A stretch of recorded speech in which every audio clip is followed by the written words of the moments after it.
Sunless, born on the night of a solar eclipse, raised in the shadows of the outskirts, a child that should have been forgotten. But fate had other plans. Orphaned young, he clung to survival. A nobody, a poor, crippled orphan struggling to survive in the outskirts of the city, invisible to the world, in a society where power determined everything.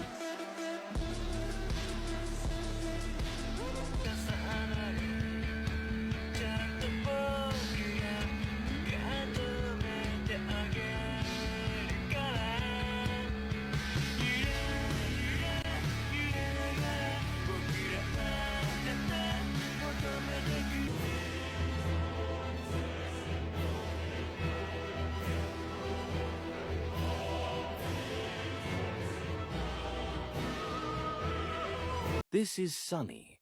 Sunny is a professional loser living in a basement. One day, the nightmare spell decides he's had enough of having a pulse and teleports him to a mountain that is basically a frozen middle finger. For his heroism, the spell gives him a magical item. Is it a legendary sword? No. It's a bell. A bell he can't even ring because it will alert the mountain-sized bird that wants to eat him. His aspect was temple slave, and the description basically told him that he had no skills or abilities whatsoever. He also gets an attribute named Faded, and that will come into play later, so just remember that. Sunny was offered water from one of these slavers. This person turns out to be Oro. Remember that for later.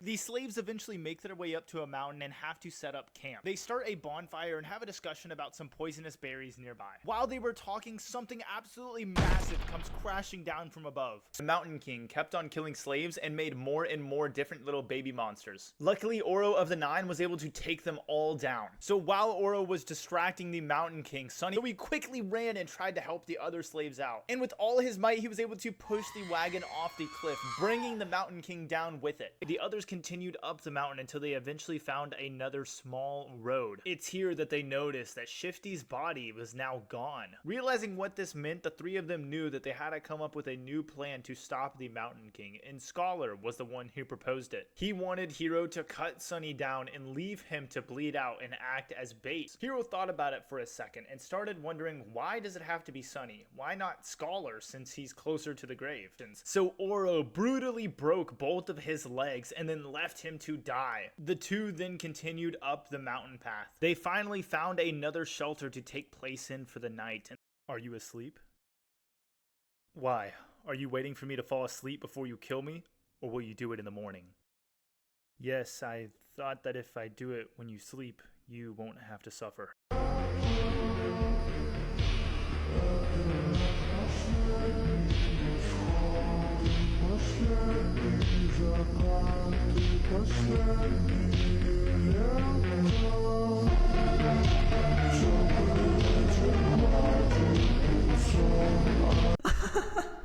You people, look at you, planning to kill me and still insisting on having a good excuse.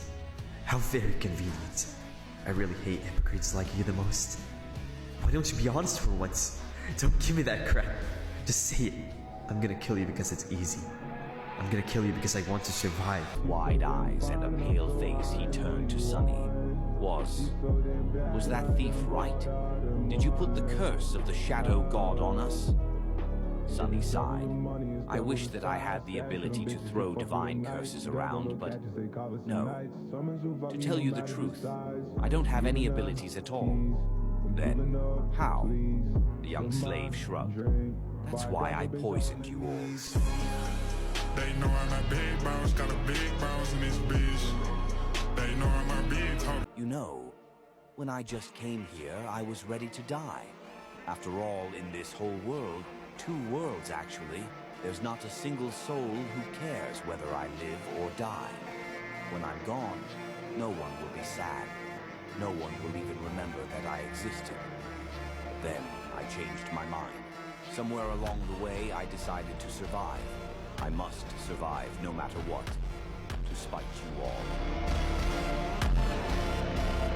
Oro was not a mundane human like the others. Instead, he was an awakened human who has a soul core unlocked. So Oro was left relatively unfazed. Sunny summons his memory, Silver Bell, and gives it a ring. Oro keeps asking why he did that, not realizing that Sunny wasn't looking at Oro at all anymore. Sunny didn't hesitate. He used Oro as a distraction and started running up the mountain. He made it to the very top where he found a ruined temple. Bloody foam flew from his mouth and fell on the altar.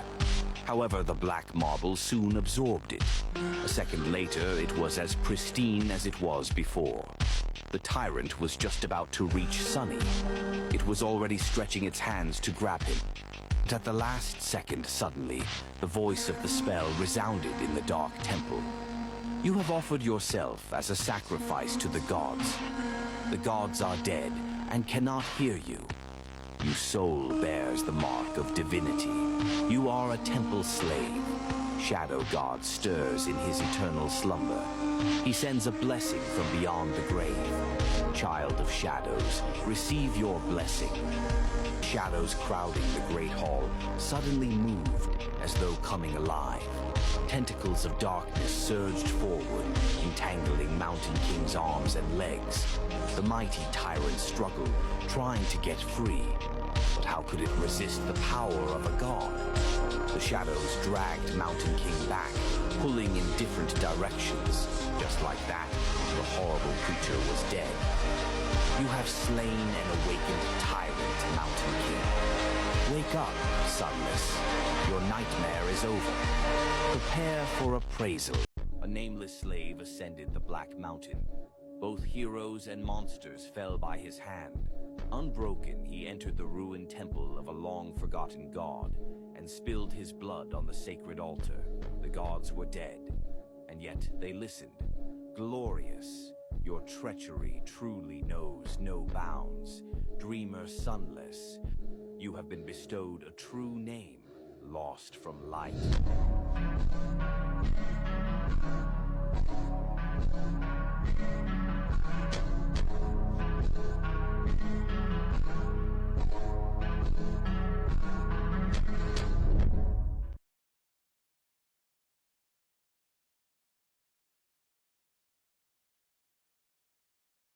Sunny already knew that he was in for a wild ride. All of these excited youths, regardless of their clothes, gender, and looks, wanted to do one thing: talk. Sunny moaned, disturbed and fearful.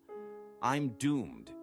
Then, with a bit of grim determination, he gritted his teeth and slowly exhaled. Just think about it as a continuation of your trial. He might have underestimated how scary teenagers can be. In half an hour, pretty much everyone in the room hated his guts. The conversations went something like this. Look at all these young people. How many do you think will return from the dream realm? I don't know, but I'm pretty sure that a pompous fool like you will die first. Or, I even received an armor-type memory in my nightmare. It's an enchanted robe. Would you like to see? actually, I would prefer to see you without a robe. Or, Then those lowlifes began to rob the bodies. It was disgusting. They even took their shoes. What kind of degenerate would take a dead man's shoes? I once killed a man and took his boots. They were nice boots. What? You killed someone just for a pair of boots? Of course not. There were other reasons. I also took his cloak. Once again, an outcast, Sunny was eventually left alone. Unperturbed, he found a quiet corner and stood there, glad that no one wanted to talk to him anymore. Sunny didn't forget what his main goal was, to make sure that no one ever finds out his true name. To achieve that, he had to create an impression that he was the most pathetic, weak person in this whole building. A few minutes later, he had taken his usual seat near Cassia, the blind girl. Despite their compulsory closeness, they had not talked to each other even once. Sunny did not see a reason for anything to change today. However, as soon as he took the first sip of coffee, Cassia suddenly turned her head and stared at him with her beautiful, blind blue eyes. What? Cassia was silent as though hesitating if she should reply, and then suddenly said, "Happy birthday." "What?" Sunny frowned, trying to comprehend the meaning behind her words. Then a flash of surprise appeared on his face. "Oh, right. It's my birthday today." He had completely forgotten about it. He was turning 17 today. Wait, how did she know about this? Sunny gave the blind girl a strange look, opened his mouth, and then decided to let the issue go. She was just too creepy. "Ah, thanks."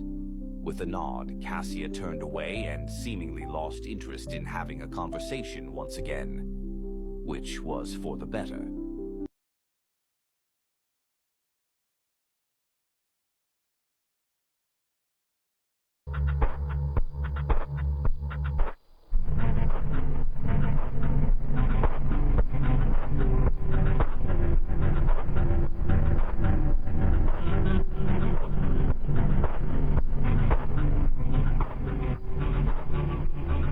Here lies those who extinguish the sun, dreamers of the dark city.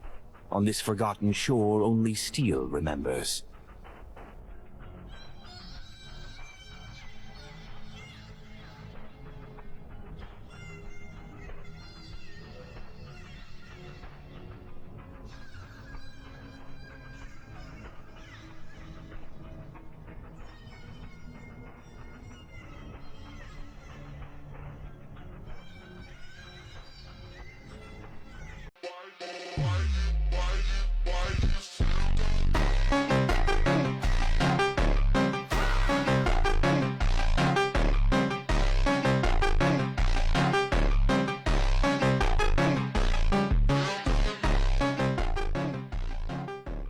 Your flaw is the most debilitating one I have ever seen or heard of. You are right. Without help from someone like Neff, it would have been a certain death sentence. And people like her, well, I'm not even sure that someone else like that exists. But that also means that the other side of the flaw, your power, is equally as extraordinary. You just haven't found the way to grasp it yet. When you do, believe me, you'll remember this conversation and feel very embarrassed about how naive and foolish you were.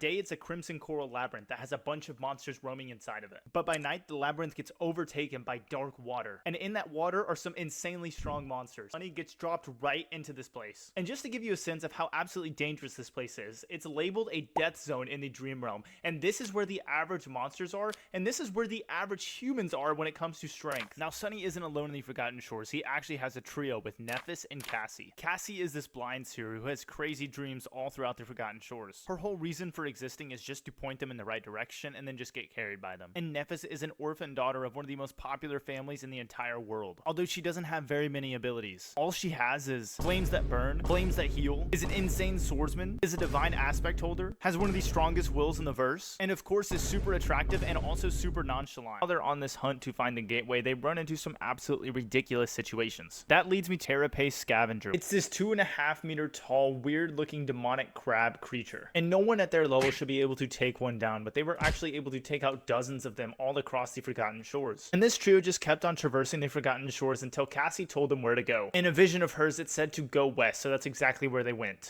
Cassia sighed and tentatively nodded. After a long pause, she finally found the courage to speak. At first, I saw a boundless darkness locked behind 7 seals. Something vast was churning in the darkness. I felt like if I directly saw it, I would lose my mind. As I watched, terrified, the seals broke one after another until only one remained, and then that seal broke too. She trembled a little. After that, I don't know. It was as though my mind shattered into 1,000 shards. I saw the human castle again. Only this time it was at night. There was a lonely star burning in the black skies, and under its light, the castle was suddenly consumed by fire, with rivers of blood flowing down its halls. I saw a corpse in a golden armor sitting on a throne, a woman with a bronze spear drowning in a tide of monsters, an archer trying to pierce the falling sky with his arrows. Finally, she looked up, her face full of horror. In the end, I saw a colossal, terrifying crimson spire. At its base, 7 severed heads were guarding 7 locks, and at the top, a dying angel was being consumed by hungry shadows. When I saw the angel bleed, I suddenly felt as though something so precious that it can't be described with words was taken from me. Her voice became quieter. Then, I felt so much sorrow, pain, and rage that what little remained of my sanity seemed to disappear. That was when I woke up, I think.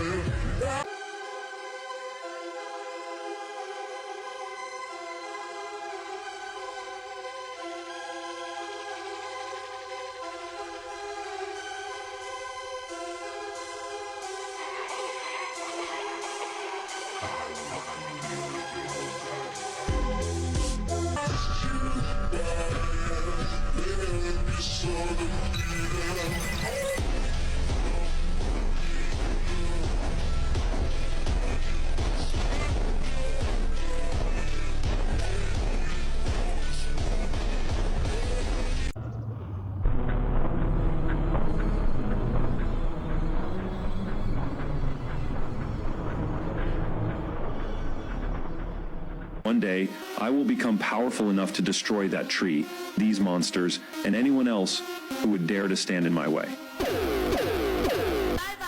One day, I will become powerful enough to never be afraid again of anyone or anything. Instead, all of them will fear me.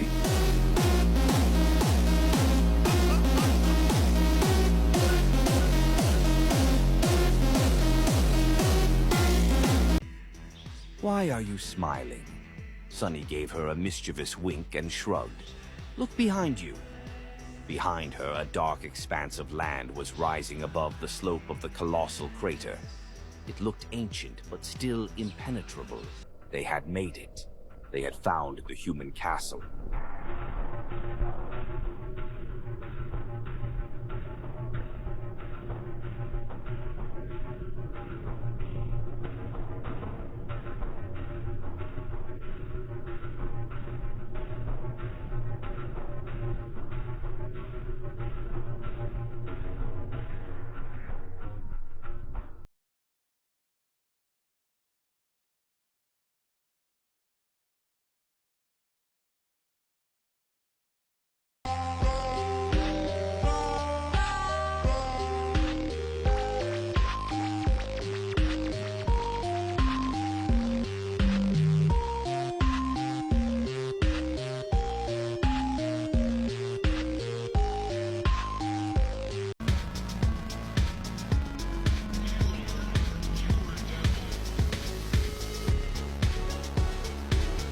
has done many despicable things, but I won't judge him for those.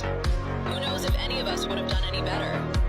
Keeping 1,000 hopeless people alive in this hell is the kind of task that can turn a saint into a demon. No.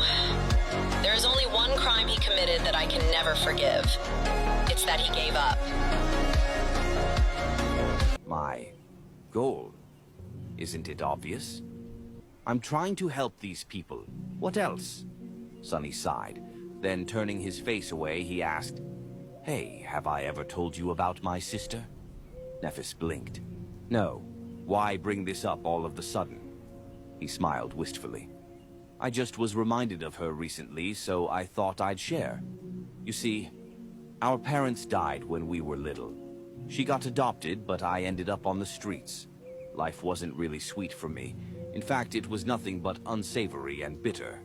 So, young as I was, I simply imagined that it was the same for her. That's why I got obsessed with the idea of finding her. I had this fantasy in my head, you know, of saving and protecting her, becoming a family again." Sunny grimaced. Nephis hesitated for a few moments, then asked in a quiet voice, "So what happened? Did you meet your sister?"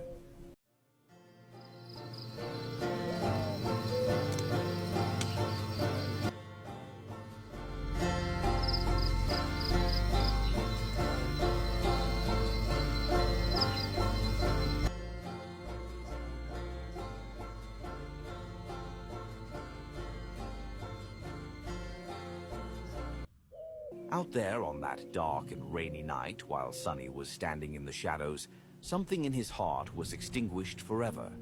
Shaking off the unpleasant memories, Sunny pretended to be carefree and shrugged. I turned around and went away. Do you know why? Because even a cretin like me was able to realize that the person he wanted to save didn't need his saving. So please tell me, Neff, why is it that you, with all your intelligence and clarity, can't seem to do the same? Are you implying that I lied about my intention to help these people? If so, you are wrong. He was too exhausted, hurting, and shaken to keep playing this game with Neff. Fuck you, Neff. What? I said, go fuck yourself with that bullshit, Saint Nephis. You might have fooled everyone else, but I know you. I know you better than anyone else. So I don't buy your whole savior act, even for a second. Help these people? Please. What are you going to help them with? Help them turn into corpses? You and I both know how this ends. Cassie already told us. Fire and rivers of blood. Is that what you're planning? Fine. You got me. What? Was I supposed to deny it? Why should I? You are the one who is obsessed with lies, Sunny, not me. You somehow always manage to keep your real thoughts, desires, and reasons hidden. I've never seen anyone so adept at deception. Congratulations, Sunny. The mind games you played with us were almost as devious as the mental hex of the Soul Devourer. It was nothing short of inspiring. You can even easily turn truths into lies. How brilliant. I never even knew that such a thing was possible. Silly me. I didn't know a lot of things before I met you. So you see, while you were learning how to use a sword from me, I was learning how to use people from you. So please, Sunny, accept my sincere gratitude. I killed them. I killed them all. They're dead. Every single one of them. And not just the men, but the women. And the children, too. They're like animals.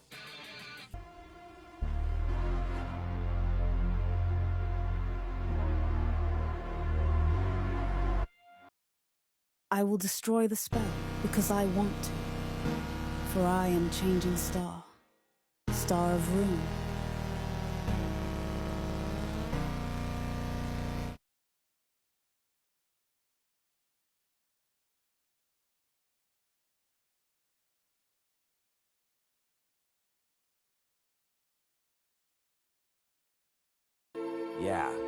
Yeah, Neff. I'm done. With that, he slowly turned around and took a step forward. Left behind, Nephis frowned. Where are you going? Come back here. He waved a hand and said in a suppressed tone, refusing to turn his head. Sorry, I have an errand to run. We'll talk some other time. Her frown deepened. Looking at his back, Changing Star gritted her teeth and called, I said come back, Sunny. This conversation isn't over. Come back here right now. But there was no answer.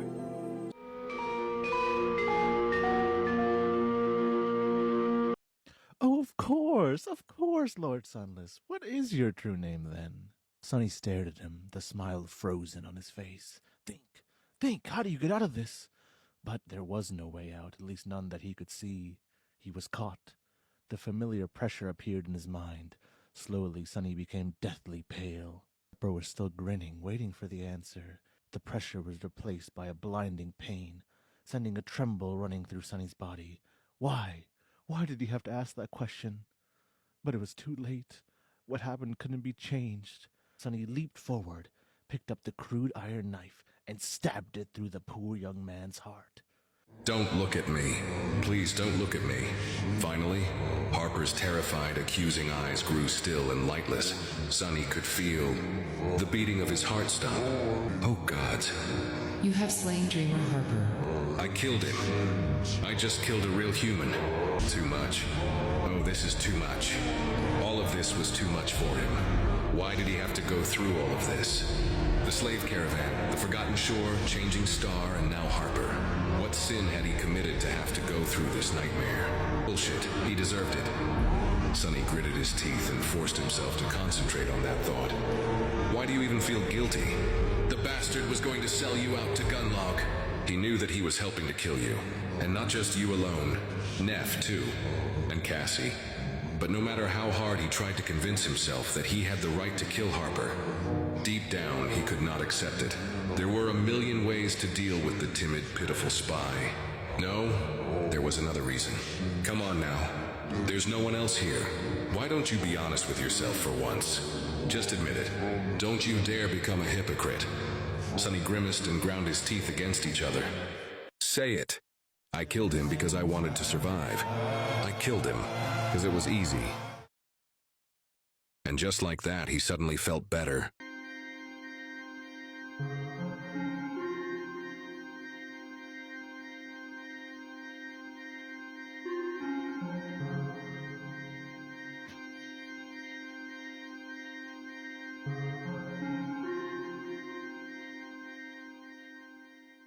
Some time later, Sonny was walking through the ruins, Harper's dead body weighing on his shoulder. Hesitated for a few moments and threw the corpse inside.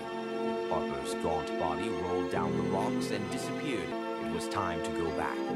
Sonny turned around and stared at the distant silhouette of the tall hill.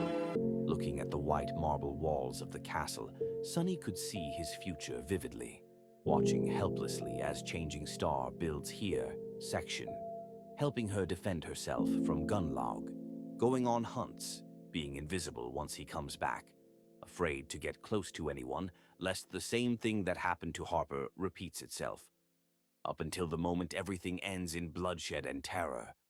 Castor was there too, waiting to use his leverage over Sonny to make him his obedient minion.